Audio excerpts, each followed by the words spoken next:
জাহানারা পারভিন প্রশ্ন করেছেন, খাবার আগে বিসমিল্লাহ না বিসমিল্লাহির রহমানির রহিম পুরোটা পড়তে হবে এবং খেতে খেতে গল্প করা যাবে কিনা? বোন জাহানারা, দ্বিতীয়টা কথা আগে বলি, খেতে খেতে গল্প করা যাবে কিনা? খেতে খেতে দু চারটা কথা বলাতে অসুবিধা নেই, কিন্তু খুব বেশি গল্পের ভিতরে মজে যাওয়া উচিত নয়। আল্লাহ নেয়ামত ভোগ করছি, তখন আল্লাহর প্রশংসা মনের ভিতরে থাকা উচিত।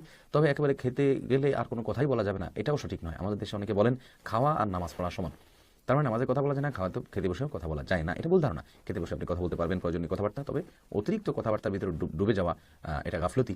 আল্লাহ তাআলার নেয়ামত ভোগ করতে করতে গাফলতির ভিতরে ডুবে না যাওয়াই উচিত।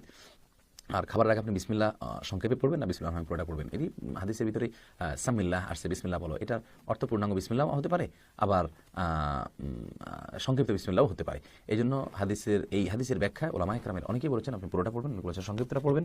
তবে আমার কাছে ব্যক্তিগতভাবে মনে হয় যে শুধুমাত্র বিসমিল্লাহ এটা বলাটা আমার কাছে বেশি আকরাব ইলা সওয়াব বা বেশি গ্রহণযোগ্য আমার কাছে মনে হয়। বিসমিল্লাহ রহমান পুরোটা পড়বেন, এটা অনেক আমাদের মত, অনেক বড় মুর্শিদের মত, সেটাও পড়া যেতে পারে।